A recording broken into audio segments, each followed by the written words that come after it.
Sejam muito bem-vindos ao Empoderação, no nosso especial de maio, mês da África. A gente segue aprofundando debates que envolvem memória, identidade, diáspora e futuro. E hoje moda, tá, gente? Hoje a conversa passa por um lugar muito poderoso, a moda. Por muito tempo, gente, a estética negra, ela foi consumida sem crédito, sem retorno e sem protagonismo. Tecidos, tranças, modelagens, estampas e referências africanas viraram tendência, enquanto pessoas negras continuavam sendo excluídas dos espaços de prestígio e decisão. Mas existe um movimento que está mudando essa lógica. Mulheres negras estão reposicionando a moda como ferramenta de memória, reparação e de futuro, e também, claro, de autoestima. E para falar sobre isso, tenho duas convidadas muito especiais. Fica comigo aqui no Empoderação que você vai curtir. Empoderação. Vozes em ação. Em todas as plataformas digitais. Recebo hoje Ângela Brito, estilista e CEO da marca que leva o seu nome, primeira mulher negra a desfilar sua coleção no São Paulo Fashion Week e uma das grandes referências da moda brasileira contemporânea. Ângela, seja muito bem-vinda. Obrigada pelo convite. Também é um prazer estar aqui. É um prazer recebê-la. Quero que você saiba que estou nervosa, tá? Que fique bem claro. Já falei com a Carol, né, Carol? Para você foi tranquilo, né, Vi? É tua amiga, tá acostumada, né? Ou você tem uma pressão também porque ela é estilista? Não sinto uma pressão, não. Minha amiga, né? Já parceira tô mesmo... ali. Não, porque amiga julga. Uma amiga estilista, então, né, deve ser mais difícil ainda. Não, você não é assim, Ângela? Você... Não, eu acho que não. Não? Vamos descobrir. Tem aqui Carolina Maíra Brito, historiadora, especialista em relações Brasil-África. Ela que trabalha com diplomacia cultural, memória e a construção de pontes entre o Brasil e o continente africano. Carol, mais uma vez, obrigada. Obrigada, Gabi. Bom dia, boa tarde a todos os nossos ouvintes. Um prazer a gente continuar aqui conversando sobre África. Já falamos tanta coisa, né, nesses outros dois episódios. Acho que os nossos ouvintes aqui, quem está acompanhando, assistindo a gente, já deve estar aí procurando passagem para poder comprar para visitar. Por favor, essa é a nossa intenção. Essa é a nossa também, né? Nós estamos falando sobre isso também, sobre viajar, quanto tá barata a passagem, né? Aproveitar esse momento. Então, esse é o Empoderação. Já fiz aqui a apresentação de vocês a partir da mini bio que vocês mandaram. E eu começo com você, Ângela, porque agora eu quero que você se apresente. Quem é Ângela Brito? Como você se vê no mundo? Sua história. Ai, meu Deus, que difícil. Comecei com pergunta difícil, né? Eu acho que ia ser muito difícil a gente falar de nós mesmos, não sei, pelo menos para mim, né? Mas eu sou Ângela Brito. Sou fundadora e diretora criativa da marca Ângela Brito. Sou cabo-verdiana e vivo no Brasil já há mais de 30 anos, nomeadamente no Rio de Janeiro. Então, uma carioca também. E é isso. Tem uma marca feminina, mas que ela também, ela não é uma marca, ela é feminina, eu considero que é uma marca feminina, mas ela tem a proposta de levar também o guarda-roupa feminino para o universo masculino. Então, visto muitos homens, mas acho que com uma proposta diferente. Eu não falo que eu faço uma roupa sem gênero, porque eu acho que toda vez que a gente fala isso, a gente ele vem muito de um lugar de você fazer uma roupa que não atende o corpo feminino, porque ela precisa atender né, um outro. Então eu penso, não, eu quero que os homens venham para o guarda-roupa feminino. Eu sempre acho que sempre achei desde criança que é um movimento muito tranquilo. Eu nunca entendi, na verdade, o fato deles não terem acesso como a gente tem ao guarda-roupa deles, com muita liberdade. Eu, por exemplo, é uma pessoa que sempre amei o guarda-roupa masculino, mas os homens não têm essa liberdade. Então, eu deixo isso muito transparente na minha marca. Quando alguém fala, mas você veste homem? Eu falo, visto, todo mundo que quiser, né? Então, e é uma marca que surgiu inicialmente pensando muito na minha identidade. Eu, antes de abrir a marca, eu fiquei 2 anos e meio em casa, pensando como é que ela seria, por que que eu tinha que ter uma marca? Porque eu não sou uma pessoa que gosta de perder tempo. Eu acho que ou você faz aquilo porque você tem algo a acrescentar ou você não faz. Ok, Ângela. Carol, e agora, pela terceira vez, como você se apresenta hoje? Porque as mulheres pretas são multifacetadas, né? Então, você vai ver que acho que o ouvinte já deve ter percebido que cada dia eu me apresento de uma maneira diferente. não tenho dúvidas. E aí, e você é tudo isso? Mas por que isso? Eu gostei muito dessa frase da Ângela, da gente pensar a nossa vida fora das etiquetas, né? Não aceitar as etiquetas e as expectativas alheias como maneira de definir quem nós somos. E a Audre Lorde, que é uma escritora que eu admiro muito, enfim, é uma mulher negra, lésbica, que nasceu nos Estados Unidos, que começou como uma trabalhadora doméstica e alcançou o nível de ser uma escritora publicada. Ela fala muito sobre isso, fala sobre a necessidade da gente reafirmar para nós mesmos quem nós somos e deixar que as outras pessoas lidem, como a Ângela falou, com as frustrações de não entender quem nós somos. Eu sou Carolina, sou mãe, sou professora, sou historiadora, sou uma viajante e sou uma apaixonada pela moda sem entender nada dela. Mas eu adoro essa possibilidade de você conseguir expressar quem você é através da maneira como você se veste, que fala antes de você abrir a boca. Ângela, dentro do que a Carol já colocou aqui, né, e foi iniciado por você, que você falou sobre liberdade, né, que você não, além de se sentir, de querer ser, você também entende que a moda proporciona isso. E como é trabalhar isso para entregar, entre aspas, a liberdade para as pessoas através da moda? Eu acho que a liberdade na questão da desconstrução. As pessoas, elas realmente, elas têm ideias muito preconcebidas do que como uma mulher negra deve ser, deve se portar, deve agir, deve criar. E isso é uma coisa que desde criança eu tive contato. Né? As pessoas estavam sempre esperando de mim, mas você fez isso assim, mas eu achei que você ia fazer assado. E eu sempre pensei, mas por que você pensou isso? Né? De onde você tirou isso? Então sempre foram questionamentos para mim muito importantes de por que, sem me conhecer, você já partiu do princípio que eu faria de tal forma ou de outra forma. Então, e eu sentia que isso era uma coisa direcionada muito, muito para a gente, né? Condicionado a estereótipos, principalmente por ser africana. Carol, a Ângela está conversando com a gente aqui, Ângela Brito. Agora, Carol, pergunto para você, historicamente, qual o papel da roupa na cultura, né, tanto brasileira, africana? Mas eu acho que de maneira muito sucinta a gente pode ali fechar um pouco a sua pergunta em pensar o que significou a moda por muitos anos no Brasil para as populações negras, por exemplo.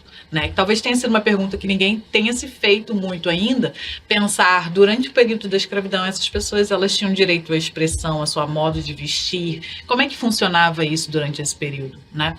Eu lembro que a primeira vez que eu pensei sobre isso foi com um relato da minha avó. Minha avó, ela nasceu já no período de pós-liberdade, né, de pós-abolição, 1921, e ela cresceu aqui no Rio de Janeiro, entre Engenho de Dentro, Baixada Fluminense, e aí ela relatava que toda vez que ela ia ao cinema, aqui pertinho na Cinelândia, né, ela se vestia toda. Então, ela botava meia calça, ela botava saia, ela botava umas blusas de babado, e luvas, e chapéu, e guarda-chuva, né, sombrinha. E eu ficava assim, eu falei, mas vó, tudo isso para ir no cinema, gente? Sabe? A gente tá falando assim, 1950, né, quando ela era criança, jovem, né, 30 anos, assim, a nossa idade. Eu falei, mas gente, tudo isso para ir no cinema? Ela falou, Carolina. E eu não podia usar esse batom vermelho que você gosta não, tá? Porque batom vermelho não era coisa de gente preta. E aí eu comecei a pensar, mas gente, ela precisava se vestir tudo isso para ir num cinema e não podia nem botar um batonzinho. Como assim? E aí eu comecei a pensar, né, o quanto, e aí eu tô falando muito mais dos meus pensamentos do que literatura ou teoria que eu tenho estudado, porque eu não me dediquei a pensar isso teoricamente, né, mas a necessidade que tinha nesse pós-abolição, né, um período logo após a abolição, a gente está completando hoje, né, 139 anos de abolição, foi ontem, né, a Ângela falou que os pais dela viveram um período da colonização, a gente pode dizer que os nossos bisavós viveram um período da escravidão no Brasil. Então, é muito recente esse processo no Brasil. E é um processo que passa também por você suprimir as individualidades dessas pessoas, não entender que essas pessoas que foram escravizadas são indivíduos, não ter as suas liberdades de expressão qualquer, inclusive da roupa. E no período do pós-abolição, esse indivíduo ele precisa se reafirmar como uma pessoa que pode pertencer àquela sociedade. E para você pertencer a essa sociedade, por exemplo, nos anos 50, significava você vestir todo este traje, todo esse aparato, que era um aparato ali da época, para você ir simplesmente ao cinema. Sabe? Não era uma atividade corriqueira. Você sair à rua, você precisa estar bem trajado. E aí depois eu comecei a pensar o quanto isso marca as nossas gerações. Porque se você lembrar, né? E às vezes a gente fala isso para os nossos filhos hoje. Eu lembro da minha mãe dizendo que quando eu ia em alguns determinados lugares eu precisava estar bem vestida, aparentar bem, sabe? Estar bem vestida, passar sempre a roupa, estar sempre muito passada, muito alinhada, porque a primeira coisa que eu ia ser julgada era como a forma que eu estava vestida. Isso é uma marca pra gente, enquanto população negra no Brasil, no pós-abolição. Entender que a roupa, ela eleva você à categoria de indivíduo e de ser humano. Por quê? Né? A gente pode pegar um item básico, sapato. Sapato era proibido para o escravizado. O escravizado ele não poderia utilizar sapato. Então, quando a gente teve aqui no centro do Rio, né, a grande obra no início do século XX, que construiu essa avenida, que é a Avenida Rio Branco, que era chamada Avenida Central, e todos os casais, enfim, as pessoas ali da Belle Époque, né, de 1910, 1920, vinham passear, muito bem trajados, como a minha avó ia ao cinema, né, andando por ali. Se você fosse pego, você, pessoa... A escravidão já tinha acabado, tá? Uhum. Mas se você, pessoa negra, fosse pego andando descalço, você era preso nessa avenida. Porque você estava cometendo um crime. Que aí você era enquadrado na lei de vadiagem, só porque você estava descalço. Ninguém parava para perguntar se você não tinha sapato, qual era a condição que te levou a levar ali. Mas o sapato era uma marca social. Você estar calçado significava que você ou era livre já há mais tempo, ou você já tinha alcançado uma outra posição social na sua vida. Então, acho que pra gente... Enquanto população negra nascida no Brasil, a moda sempre teve um pouco esse escudo de proteção que nós fomos desenvolvendo no período do pós-abolição. A proteção da minha avó era calçar luvas e meia calça para poder sair e andar até o cinema. Né? A proteção talvez dos meus pais, dos meus tios, era sair de sapatos e nunca ir aos locais de chinelo, porque senão você corria o risco de ser associado ou à criminalidade ou alguma coisa negativa pelo fato de você ser negro e não estar bem aparentado. Né? E a liberdade que eu hoje, neta de Dona Ubiracina, tenho de sair com meu batom vermelho 9 horas da manhã, porque simplesmente eu quero. Sabe? E que eu não vou ficar com aquela vozinha que nem a minha avó tinha na cabeça dela, que olha, minha mãe dizia que batom vermelho era coisa de mulher da vida, ou que as pessoas vão pensar. A gente está num processo ainda de reconquista e de construção dessa nossa liberdade enquanto indivíduo e de assumir quem nós somos, de conhecer. Na verdade, talvez seja o processo mais difícil de nós nos darmos liberdade de saber quem nós somos.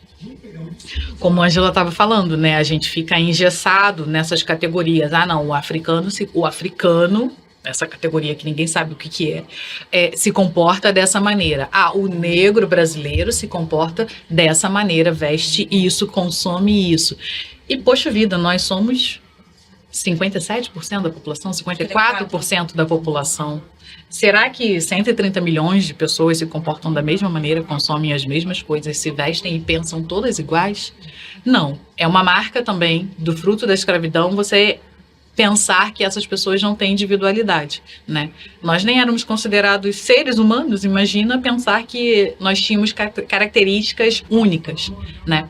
E nesse processo agora, de 2026, vamos dizer assim, né, do ano que nós estamos, a possibilidade de sermos contemporâneos de nós mesmos, sabe? A possibilidade de nós podermos nos assumir enquanto, olha, eu sou uma pessoa que está aqui procurando entender quem eu sou nesse mês de maio de 2026, como como que eu vou me comportar e como a minha roupa, a minha maneira de se pôr no mundo, o meu cabelo, enfim, os adereços que eu uso vão dizer sobre mim. Isso é um processo de conquista e de liberdade muito grande que a gente está vivendo agora e que às vezes a gente não tem noção que a gente está vivendo. Eu queria muito ouvi-la, Ângela, nesse sentido, porque a Carol trouxe aqui uma coisa que me chamou a atenção, né? A questão da gente, de pessoas negras ter essa necessidade, obrigatoriedade de estar sempre bem vestida para estar nos lugares, mesmo que seja como a tua avó lá atrás, né? Para ir ao cinema, muito bem vestida para ir ao cinema, ou ainda hoje a gente, para poder ir ao shopping, mesmo aqui no Rio de Janeiro, você poder sair de chinelo, com uma roupa mais tranquila, seja super aceitável. Mas a pessoa preta precisa sempre estar bem vestida por uma aceitação social, por uma questão também de segurança. Para você, segurança própria, né? Para você, que é uma pessoa que vive, constrói a moda, o que isso significa? O que isso representa? Essa questão do estar vestido bem ser necessário para você, ou ser aceito, para você ser pertencente. Eu acho que é isso, vocês falaram muito bem, por muito tempo, e acho que ainda hoje, principalmente no Rio de Janeiro, é uma questão de segurança, né? Porque ainda hoje, se você encontra um jovem negro, um menino, né? Um menino branco, sei lá, sem camisa, ali andando em algum dos bairros da Zona Sul. Provavelmente ele vai ser considerado um surfista, alguém que está vindo da praia, alguma coisa. Mas se é um menino negro, ele pode ser, mas provavelmente a priori alguém vai partir do princípio que ele é uma outra coisa, né? Que ele não poderia, dificilmente vai pensar, ele estava surfando. Então ainda é uma questão de segurança, sim, principal. Eu acho que em qualquer lugar, mesmo que fosse num bairro da periferia, também não teria tanta liberdade, talvez, de existir livremente. Então é uma questão de segurança. Mas eu acho que essa questão do bem vestido hoje em dia, antigamente existiam certas regras para o bem vestido, né? Sua avó ia com luvas, com meia, então isso não é uma coisa só daqui. Em Cabo Verde também você tinha que se enquadrar num padrão do bem vestido. E eu acho que esse bem vestido ele estava muito ligado à imagem que o colonizador tinha do que é bem vestido. Então, por exemplo, se você tivesse... em Cabo Verde a gente tem trajes típicos, mas ele é um pouco mais ocidental, né? Nosso traje é uma camisa branca, saia pregueadas pretas. Então ele é um traje um pouco mais, a gente acrescenta o lenço na cabeça, a sulada na cintura. Então ele já caracteriza estar bem vestido. Eu conheci minhas avós, minhas tias, todas assim vestidas de alfaiataria com elementos tradicionais. Mas normalmente o bem vestido ele estava muito associado a essa ideia da branquitude, que é ser bem vestido. Por exemplo, se você tivesse, eu acredito que se tivesse bem vestida dentro dos seus trajes típicos, provavelmente não seria um bem vestido. Então, eu acho que hoje em dia, quando a gente fala do bem vestido, talvez a gente já não fique tão preso ao estereótipo de que é estar bem vestido. Porque eu vejo muito isso, não, mas eu tinha que estar extremamente arrumada, muito bem vestida, né? Mas o que é o bem vestida? Eu acho que como uma pessoa que faz moda e como uma pessoa que pensa moda, essa questão do bem vestida, para mim, ele cai por terra, porque muitas vezes a pessoa me fala, porque eu tinha que estar muito bem vestida e não necessariamente eu vou achar que aquilo ou você vai achar que aquilo. Então, acho que hoje em dia a gente tem mais liberdade nesse sentido. Eu entendi essa pergunta, mas a gente está numa época que a gente pode desconstruir esse bem vestido, porque o bem vestido ele está normalmente muito associado a uma referência, né? Então eu penso que toda a imagem que ela tá, tudo que tá associado a uma referência prévia, ela sempre foi muito maléfico pra gente, para nós negros, por exemplo. Porque ela tá muito associada a uma estética eurocentrada, na maioria das vezes.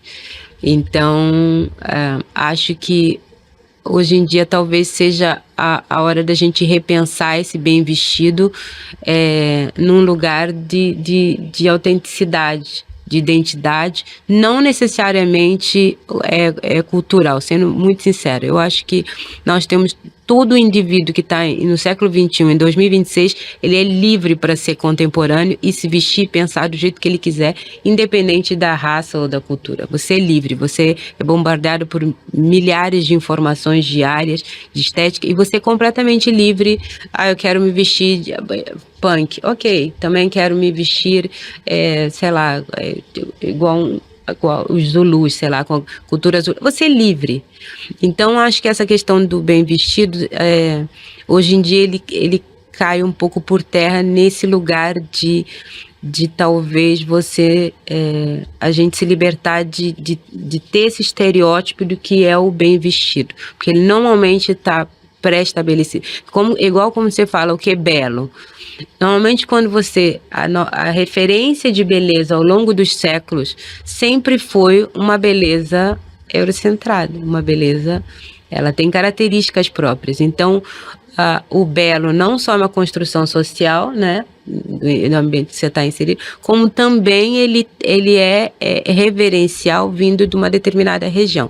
Então, se a gente não desconstrói isso, que qualquer um pode ser belo, qualquer cultura pode ser protagonista, então a gente cai sempre nos mesmos estereótipos do que então eu entendo essa questão da segurança, ainda é muito importante, porque dependendo de onde você estiver, você realmente precisa se proteger. Eu falo isso para minha filha, ainda não estamos vivendo esses tempos. Então, quem sabe, os seus netos, seus filhos, mas a gente ainda não vive. Então, é necessário que a gente sim tome determinados cuidados, porque é isso, se você estiver andando sem camisa, voltando de surfar 10 horas da noite e você é um menino negro, e você for parar, provavelmente você vai ter que explicar porque que até você explicar que você realmente gosta de surfar à noite, que você estava pegando onda, que você, sei lá, que pode, não é tão simples. Voltando de novo nesse exemplo. Mas, ao mesmo tempo, é necessário cada vez mais que a gente desconstrua, decolonize a mente sobre esses padrões impostos ao longo de décadas e séculos do que eu vou extremamente bem vestida para o cinema. Na verdade, o bem vestido quer dizer você se parecer o máximo possível, sim, né, com o que te oferece perigo. Entendeu? É o máximo possível com aquele com o opressor, com aquele que te oferece perigo. Então é você parecer o máximo possível com ele, porque aí então ele vai te identificar talvez como um par ou não como um perigoso, né? Porque aí o perigo é muito irônico, porque é aquele que te oferece perigo, mas você precisa se vestir o máximo possível, descaracterizar aquilo, porque você não pareça que você é perigoso, quando o perigo não é você. Então, desconstruir esses lugares, eu acho que a moda, ela dá muito essa liberdade, por isso que eu falo, você tendo toda essa liberdade nas mãos, a gente ainda vai tentar se encaixar em caixinhas de como é que a gente deve ou não se vestir, como é que a gente deve ou não. Então, são caixinhas que eu me recuso a entrar, e na verdade eu acho que eu nunca entrei e nunca ninguém vai me fazer entrar, porque é isso, eu acho que senão eu não conseguiria criar, eu não conseguiria ser livre para criar e para propor coisas que eu acho que é isso, que eu acho que é como deveria ser, pelo menos dentro da minha opinião, e quem se identificar vai seguir. Então, não sei se eu consegui meio que elucidar o que eu penso sobre essa questão, mas eu acho que é muito por aí, porque a gente sempre está muito ligado a uma referência ou uma ideia já pré-estabelecida e que não foi criada nem estabelecida pela gente, né? Então, às vezes, a gente está só reproduzindo coisas que nem são nossas, sem parar para pensar esse bem vestido exatamente é o que você quer dizer com isso, desse bem vestido, me vestir igual a você, né? Assim como ter o meu cabelo alisado. Exatamente, porque a gente, ou então das tranças, que eu sou uma pessoa que uso muito trança, mas dificilmente eu uso trança de extensão, alongamento. Eu uso o meu. E as pessoas estão sempre achando engraçadinho, diferentinho, porque é isso, ela já se pré-estabeleceu que eu sou muito incrível, bonitona, se eu tiver com uma trança grande de uma outra extensão no meu. Mas se for do meu, ele ainda não é bonito, né? Então, a gente precisa sempre de artifícios para estar bonitas, artifícios para pertencer, e eu tento me desligar um pouco desses artifícios, porque eu acho que é um incômodo seu. Eu não estou incomodada, então tá tudo bem. Você precisa lidar com o seu incômodo. Agora, como ter essa autoestima elevada, né? Que não vou me colocar numa caixinha, sou assim, meu estilo é esse, quero passar tal imagem porque sou eu. Né, que você traz isso com muita tranquilidade aqui, né? Então, mas você que é da moda, como é ter essa, ainda mais sendo mulher, né? Ainda mais não, vamos lá, corrigir. Sendo uma mulher preta, como é essa autoestima de poder se posicionar, essa segurança de poder se posicionar e expressar isso na sua arte? É porque eu acho que eu gosto muito de ser eu. Eu acho que não é uma autoestima, porque eu nem acho minha autoestima alta. Mas eu sempre gostei muito de ser eu. Não sei explicar. Desde criança, assim, eu gosto das coisas que eu gosto do meu mundinho, eu gosto de estar dentro da minha cabeça. Todo mundo que convive comigo sabe. Tipo, eu tenho um prazer enorme em ser quem eu sou e em gostar das coisas que eu gosto, em estar no meu mundo. Meus amigos sempre falam, já foi a Ângela pro mundo dela, né? Que eu tenho meu mundinho que é muito particular meu. E eu sempre, então acho que é mais, não é uma coisa externa, é uma coisa interna, né? E é quem eu sou. E eu sempre soube muito cedo quem eu era. Desde muito criança, assim, de o que eu gostava, o que eu não gostava. Eu sempre fui muito de, não, acho que isso não é bem isso. Mas por que eu não gosto disso? Eu sempre me questiono, por que eu não gosto disso? Eu preciso entender por quê. Para entender que aquilo ali é meu, que ele não é condicionado, né? Mas eu também sou muito tranquila com os outros. Eu, por exemplo, normalmente me fascina muito coisas muito diferentes de mim. Eu sou uma pessoa que normalmente olha para uma coisa assim que eu jamais faria, eu penso, por quê, hein? Porque é muito diferente de mim, né? Tipo, me intriga que a pessoa seja tão diferente. Mas eu acho ok, porque eu acho que a gente precisa ser diferente um do outro. Eu acho que seria muito aborrecido sermos todos iguais. Nossa, seria uma chatice. Eu fico pensando, imagina um mundo onde todo mundo é igual, todo mundo é a mesma cor, todo mundo é a mesma etnia, todo mundo é a mesma religião, todo mundo é mesmo, todo mundo expressa as mesmas, né? É muito chato. A ideia é que sejamos diferentes para que tenha algum ponto de interesse, de troca, né, para que aquilo ali seja mais interessante. Então, o mundo ele é extremamente interessante exatamente porque nós somos muito diversos, né? Então, imagina um lugar onde todo mundo tem a mesma... Então, eu sempre gostei muito de ser diferente, mas eu também gosto que os outros sejam diferentes, né? Eu sou uma pessoa que eu falo, se você quiser minha opinião, você pergunta o que eu acho. Se você me falar de antemão, olha que lindo, eu vou te falar que lindo. Porque é isso, eu acho que você já deu a sua em primeira mão, não tem por que eu dizer a minha. Tipo, Ângela, olha que blusa linda. Eu vou falar assim, que lindo. Porque é importante que se você já achou linda... E é você que vai usar. E isso é extremamente também importante. Exato, você comprou, você vai usar. Agora, se você me perguntar, Ângela, o que você acha disso? E eu realmente achar que você quer a minha opinião, provavelmente eu vou expressar. Mas, então... Eu acho que é isso, eu acho que vem desse lugar de eu gostar muito de ser quem eu sou e eu nunca ter desejado ser outra pessoa. Eu não sou uma pessoa que pensa, eu gostaria de pensar assim. Não, eu penso, que legal, que Carol pensa assim, mas eu penso assado. Porque eu acho que é mais sobre... Então, e ter crescido em Portugal é isso, era sempre muita expectativa, muito... E eu pensava, não, mas eu gosto de ser assim. Não, mas eu acho que é assim. Não, mas eu gosto de tal coisa. Não, mas eu gosto. E mesmo em Cabo Verde também, quando era criança, ou mesmo no Brasil, sempre as pessoas, elas estão tentando te condicionar, né? Ângela, mas isso, por exemplo, eu faço muita coisa ligada à cultura tradicional cabo-verdiana, na construção da minha roupa. E no início, as pessoas meio que estranhavam, assim. Porque é algo antigo, é algo tradicional, mas isso é moderno, isso é legal. E eu sempre achei muito legal. Sempre amei observar minhas tias, por exemplo, com aquelas roupas tradicionais. Eu pensava, meu Deus, como se comporta assim? Então, você tá entendendo? Então, pra mim, não me interessava com o outro. Nunca me interessa muito nesse... Aliás, nunca me interessa muito esse lugar. O que você vai achar?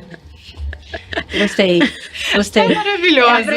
E falando uma tranquilidade, né? Não me importa. Paz. É porque somos sermos eu não vou brigar com você. É isso. Não, eu tô aqui refletindo. Falei, gente, realmente, assim, essa paz, essa tranquilidade, não vou me estressar. É o seu jeito de pensar. Porque tá certo também. Não tá errado. A gente precisa coexistir. Sim. Com opiniões diferentes, gostos diferentes e tudo diferente. Não é sobre mim. E não precisa ser uma forma ou outra. Uma forma e outra. Na verdade, não deve, né? Bom, quem está falando com a gente, vocês ouviram, é a Ângela Brito. Agora, a Ângela, ela é uma força criativa por trás da marca que leva o seu nome, tem uma trajetória histórica na moda brasileira, sendo a primeira mulher negra a desfilar sua coleção na São Paulo Fashion Week. Seus designs carregam heranças africanas, memórias e artesanias dos territórios por onde passou, resultando aí em uma alfaiataria contemporânea, sofisticada e política. Indicada a prêmios nacionais e internacionais, Ângela Brito consolida-se como uma das grandes potências criativas da moda brasileira. Tem também aqui conosco Carolina Maíra Moraes, historiadora, mestra em História da África, professora e consultora especializada em relações Brasil-África, cofundadora do The African Pride, atua há mais de 7 anos na construção de pontes culturais, educacionais e econômicas entre o Brasil e o continente africano. A Carolina é reconhecida pela ONU como uma das afrodescendentes mais influentes da década, é referência em diplomacia cultural, memória africana e estratégias de internacionalização, além de ter sido a pessoa que trouxe a ideia de fazermos uma empoderação especial África, né, já que esse mês de maio é o mês da África. Então, hoje nós estamos recebendo aqui Ângela Brito, o convite especial de Carol. Carol, eu faço para você agora a pergunta sobre a importância da diplomacia cultural entre Brasil e África, aí pela perspectiva da moda, né? Como é? Acho que é uma conversa necessária que a gente precisa aumentar, Gabi. Eu vou dar um relato, né, que eu acho que é interessante para a gente pensar, até por ter a presença da Ângela aqui, enfim. O meu guarda-roupa em África é baseado na Nigéria, né, que é a minha segunda casa nessa vida presente, né. E a Nigéria, Ângela conhece, a Nigéria é tudo over, sabe assim, ninguém vai na padaria para brincar, sabe? A Nigéria é over, assim, eu lembro que a primeira vez que eu fui, obviamente, eu só tinha minhas roupinhas normais, assim, né, brasileira e tudo mais, e aí me convidaram para ir numa festa e eu botei uma roupa normal, assim, né, simples, comum. E aí eu cheguei na festa e eu vi as mulheres com os vestidos super elaborados. Eu falei, gente, o que tá acontecendo? Que lugar é esse? 2016, primeira vez que eu fui à Nigéria. Eu fiquei assim, meu Deus, como que essas pessoas todas se arrumaram dessa maneira? Porque assim, os casamentos, era um casamento. As pessoas na Nigéria, na cultura iorubá, elas compram todas o mesmo tecido. A noiva decide, olha, o tecido da festa é esse aqui. Vamos dizer que o tecido da festa é esse. O tecido da festa é esse aqui. Todo mundo, a família inteira compra o mesmo tecido e cada um faz a sua versão de roupa. Não é uma roupa comprada, né? Você vai à costureira e você faz o designer que você quiser e você bota lá os adereços que você quiser. Então, assim, tem uma beleza estética muito estonteante que você entra na festa e você vê todo mundo com a mesma paleta de cor, mas cada um com um estilo diferente. Só aquilo ali me falou assim, gente, olha o nível de organização desse negócio, como é que eles conseguiram fazer isso? E aí, a forma como as pessoas se apresentam, né, e depois você vai convivendo, já são 10 anos indo à Nigéria todos os anos, ficando lá alguns meses, então você vai convivendo, você vai entendendo melhor. Você vai conhecendo, por exemplo, a indústria da moda, né? A Nigéria tem o maior Fashion Week, né, em volume, que é a Lagos Fashion Week, que é uma grande referência nesse mundo da moda. Também tem a African Fashion Week, que também acontece na Nigéria. Tem outras Fashion Weeks organizadas ali por outras empresas privadas. É uma indústria que está muito no cinema, porque a Nigéria é a terceira maior indústria de cinema, então ela leva essa roupa, né? Essa roupa muitas vezes étnica, essa roupa do tecido, do colorido, do brilho, muito brilho, muito brilho. A Nigéria é um negócio cheio de brilho. Assim, eu já fui à festa 9 horas da manhã, tava todo mundo de lantejoula. Assim, eu ficava, meu Deus do céu, isso é o quê? A Ângela ia ficar tranquila. Nossa, realmente está muito bem vestida. Nossa, que linda a sua peça. Você, ela já ficou preocupada? Não, eu ficava assim, gente, mas isso aqui o quê? É um sambódromo, sabe? 10 horas da manhã de sábado, tá todo mundo com brilho, com aquela maquiagem. Eu não sou uma pessoa de usar maquiagem, embora eu goste muito de batom. Aquela maquiagem pesada, né? Aquela maquiagem que você fala, uau, a pessoa investiu ali 2 horas com um maquiador profissional para conseguir fazer aquilo. Isso é a Nigéria.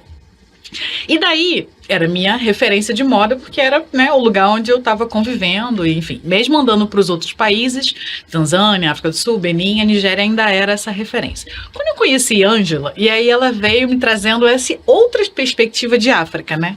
Assim, outro Cabo Verde. Aí eu fui no ateliê dela, eu falei, gente, que coisa sensacional, muito diferente, né, da Nigéria. E daí eu comecei a entender como que era a moda, né? Eu lembro que teve uma coleção que eu me apaixonei profundamente, que tinha a ver justamente com esse diálogo, acho que com suas avós, com as suas tias, que foi Romaria. Uhum, sim. Né? E eu via minha avó ali, eu via, sabe, personagens da minha família no seu cotidiano, dentro daquela coleção que você fez, que era completamente díspare do que eu conhecia dessa moda extravagante, né, marcada pela Nigéria. Não que a Nigéria não tenha também outros estilos, tá? Sim, mas é o estilo que mais sobressai. E comecei a ficar muito apaixonada por essa maneira, que eu vou usar aqui uma palavra que eu não sei se vai fazer muito sentido no ouvido dos nossos ouvintes, mas é essa maneira água da Ângela propor a moda em Cabo Verde. Água porque é aquela coisa muito fluida, sabe, e muito constante, sabe, água mole em pedra dura, tanto bate até que fura, assim, essa leveza e essa constância que eu acho que a marca Ângela Brito traz. E comecei a pensar a partir daí, desse encontro com Ângela e da minha reflexão sobre Nigéria, o quanto que o Brasil poderia ganhar se nós de fato nos aproximássemos da diversidade da indústria da moda que existe no continente africano.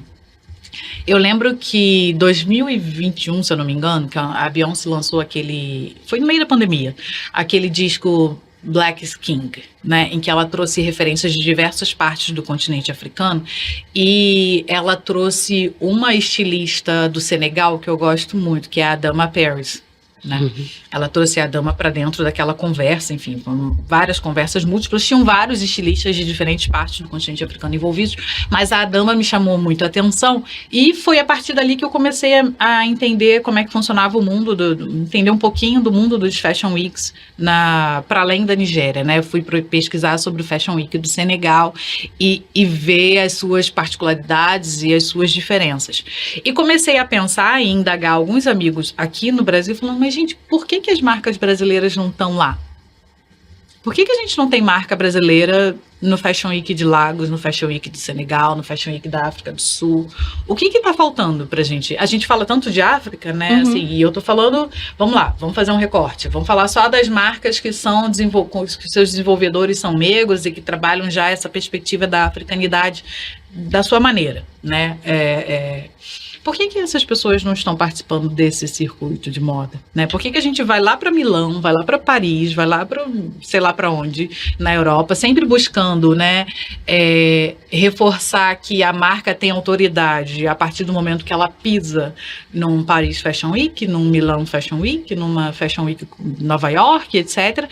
Mas a gente não busca essa relação de aproximação direta com a África, embora a gente use as referências que venham de África. sabe? Mas a África pode ser referência, mas não é lugar de autoridade, é isso? Assim, a nossa marca, né? Nossa não, porque eu não tenho marca nenhuma. A marca dos criadores, desenvolvedores brasileiros não ganham autoridade se pisarem em África. O que está faltando para esse diálogo acontecer? Como é que a Beyoncé vai lá, bebe de todos esses designers africanos e o Brasil permanece inerte a isso, né? E é uma pergunta que eu ainda não tenho uma resposta, mas eu tenho um convite, assim, e aí é onde entra a diplomacia cultural, assim. Inclusive o nosso cruzeiro, voltando aqui a falar, né, desse projeto que eu não posso deixar de mencionar, o nosso navio escola Heritage Voyage of Return, ele vai ter uma parte dedicada à moda africana e esse diálogo entre Brasil e África, porque a gente quer pensar, sim, colaborações que não fiquem ali nos 20 dias de viagem, mas que sejam colaborações permanentes, perenes, para desenvolvimento de criatividade entre as diversas marcas brasileiras e as diversas marcas que existem no continente africano.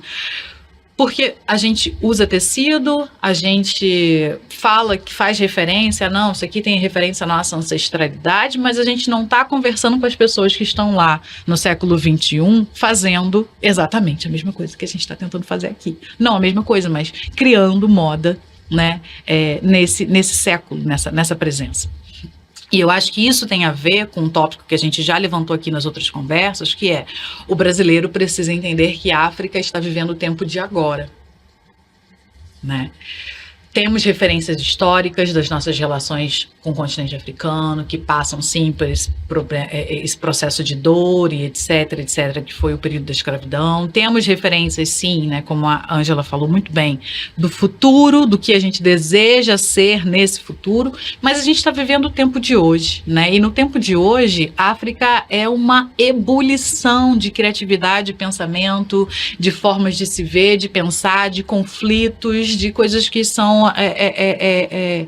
para fora da nossa caixinha de imaginação do que deveria ser a África. E é com essa África contemporânea que a gente precisa conversar. É com os nossos pares que estão ali numa reunião de Zoom, a gente consegue conversar com eles, entender mais ou menos o que eles estão pensando e pensar formas de colaborar. Falta ao Brasil esse interesse de conversar com a África de hoje. Falta ao Brasil essa vontade de falar, olha, eu acho que a gente tem ali caminhos que podem se unir, que podem caminhar juntos, né? Eu estava pensando outro dia, a China, ela, né, tem uma perspectiva assim de apropriação e de aproximação com a África gigantesca e de alguma maneira passa pela moda também, né? Eu vejo, né, em diversos países que eu visito produtos chineses de moda, né, entrando toneladas no país, sabe, de roupa comum, não estou falando de nenhum designer especial, não. Toneladas de produtos, né, que estão sendo vendidos, porque a China já entendeu que a África é um mercado consumidor gigantesco, né? Provavelmente daqui a 50 anos a perspectiva é que seja o maior mercado consumidor do mundo. E o Brasil ainda não conseguiu entender isso, né? Se você for pensar só na perspectiva das relações econômicas e das vantagens econômicas que isso representa, o que uma marca brasileira pode ganhar indo para o continente africano. Se você não quiser ganhar mais nada, se você não quiser ganhar visibilidade, se você não quiser ganhar, sei lá, autoridade, você vai ganhar um público consumidor gigantesco. Eu estou falando de pessoas, por exemplo, né, da minha relação ali com a Nigéria, que todo final de semana tem uma festa e todo final de semana elas compram uma nova roupa. É um negócio surreal. Elas mandam fazer uma roupa nova para todas as festas. Você não pode repetir a roupa na festa. Sabe assim? Eu fico nervosa. Ainda mais você que viaja tanto, muitos eventos, né? Eu fico nervosa, porque assim, gente, dá pra vocês me doarem essas roupas aí todas, vocês não estão usando pra nada, entendeu? Eu faço alguma coisa. Mas isso é uma potência só pensando em mercado, né? Isso é uma potência de mercado consumidor gigantesca, que o Brasil poderia estar lá, mas ainda não está. E as Fashion Weeks, para mim, são boas portas de entrada para as nossas marcas começarem a conhecer esse território e entender o que é esse território e quais são as demandas desse público. Quer complementar? Eu tenho uma teoria muito própria, que eu acho que pode também acrescentar um pouco. Eu sempre falo, e acho que é uma opinião também de outros africanos aqui no Brasil. Eu acho que se fala muito de África no Brasil e dessa troca, mas eu acho que precisa passar a falar sobre trocar com africanos. Acho que se fala muito de África, não se fala dos africanos. Eu vivo aqui há 32 anos, dificilmente as pessoas me perguntam como é que é lá em Cabo Verde, qual a minha cultura, como é que é. Então, assim, e eu tenho amigos angolanos, nigerianos, togoleses, de outros senegaleses, e eles falam a mesmíssima coisa. Então, acho que essa troca, ela passa por mudar a mentalidade. Em vez da troca com a África, que é um continente gigantesco, meio que abstrato ali, África, mas que África, quem, que cultura, que povo, né? Passasse a falar em trocar com africanos, porque essa troca com africanos, ela é praticamente inexistente, assim. E quando você não troca com o povo, com aquilo que é real, que é o povo africano, não existe troca. Porque nós fazemos a África, né? Dentro ou fora da África, nós fazemos a África. Então, para você trocar com a África, você precisa trocar com africanos. E é uma coisa que assim, qualquer um de nós, a gente fala, existe muito pouco interesse com os africanos, assim, de conviver, de trocar, de saber como é a sua cultura, como é que é lá. Ou as pessoas já partem do princípio aqui que elas já sabem como é, e você não sabe.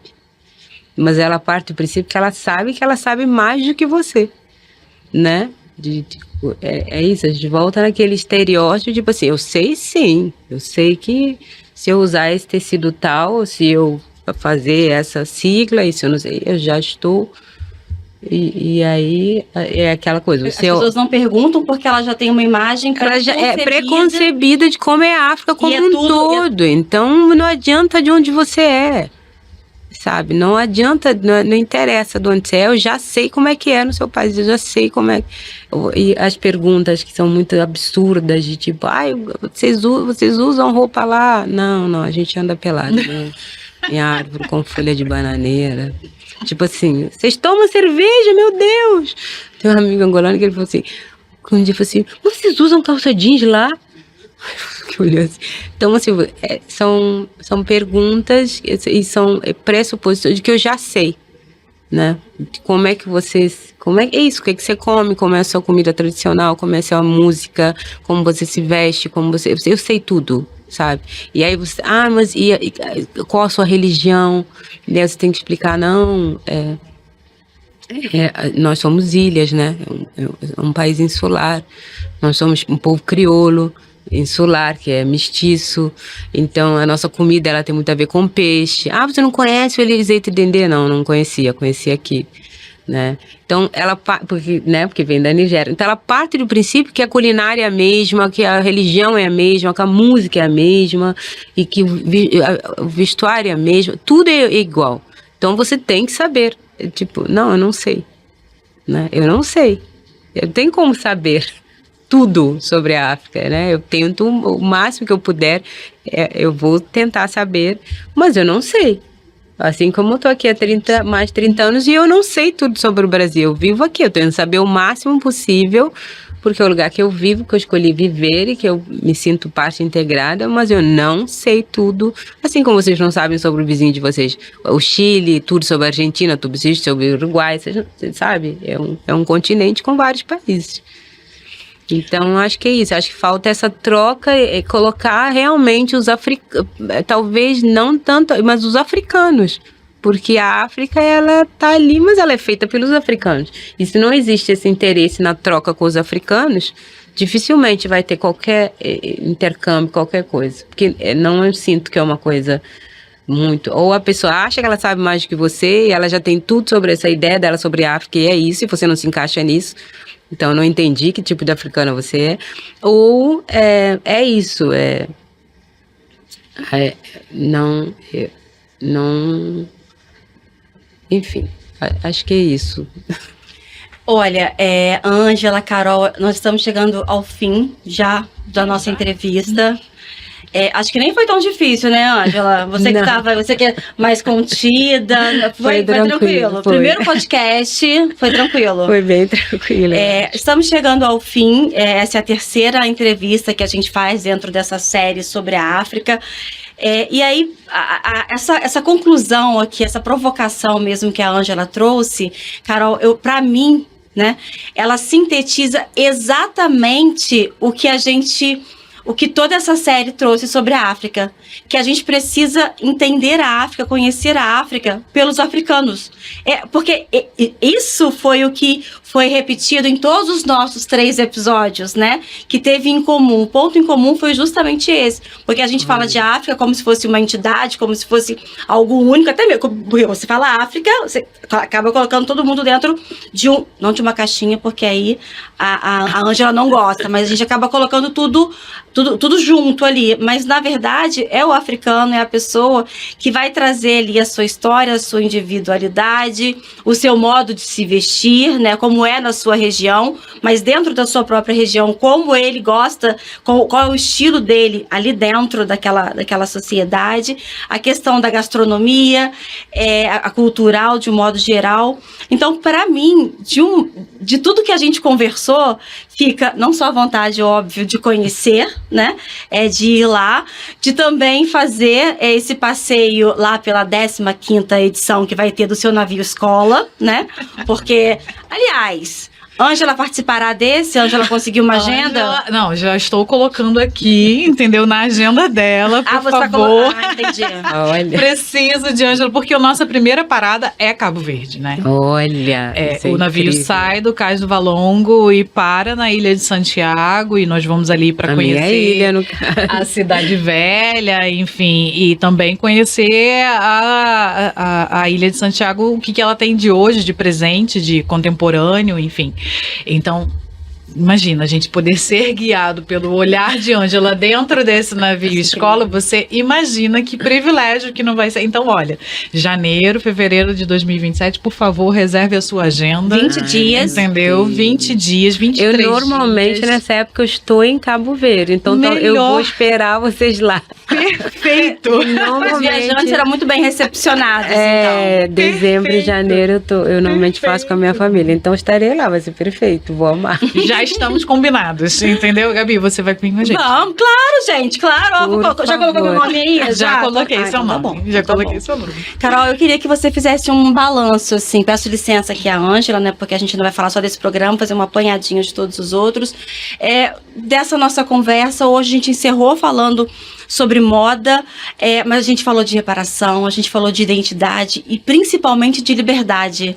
E a liberdade, ela também está no modo de se vestir, de se mostrar, né, de mostrar quem você é, o que você é, a partir da representação ali visual, estética que você tem. Qual o balanço que você faz dessas nossas 3 conversas, em especial a de hoje? Bom, eu acho que essas conversas são conversas iniciais que dão ali, né, abrem um caminho para um diálogo que precisa ser um diálogo permanente, que precisa ser um diálogo constante, que, como Ângela falou e algumas outras entrevistadas falaram, que é um diálogo que pode começar com o seu vizinho, né, com o seu vizinho angolano, cabo-verdiano, moçambicano, senegalês, sul-africano, enfim, conversa com a África que já está aqui, porque aí você tem uma porta de entrada muito mais fácil. E eu acho que a gente finalizar, né, esses 3 episódios, nós passamos, né, sobre gastronomia, conversamos sobre música, conversamos sobre comida, conversamos sobre moda, conversamos sobre comércio exterior, conversamos sobre turismo, conversamos sobre uma diversidade de temas, e a gente concluir tudo isso falando e enaltecendo essa palavra liberdade, associando África e liberdade, é muito bonito, é muito poético e é muito potente. Eu tenho uma frase que eu gosto de repetir sempre, que é: a liberdade é a nossa maior riqueza. né? A nossa autonomia de conseguir viver e ser quem nós somos, ela é inegociável.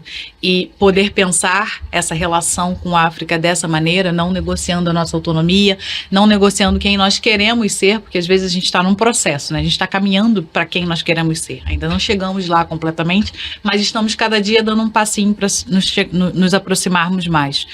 E eu acho que essa conversa, essas 3 conversas, esse bloco de conversas que nós pensamos, né? Celebrando a África e celebrando uma África que está aqui no Rio de Janeiro. Todas as nossas convidadas, né, foram mulheres africanas que moram no Rio de Janeiro, e isso foi uma delícia da gente entender e poder ouvir essas vozes. É muito potente, e a gente começa ali a descortinar possibilidades de futuro, a gente começa a descortinar possibilidades de crescimento, de entender as perspectivas múltiplas que existem no continente. Eu acho que são 2 palavras que ficam nessas 3 dias de diálogo que nós tivemos: liberdade e multiplicidade. E são palavras que a gente leva. Ok.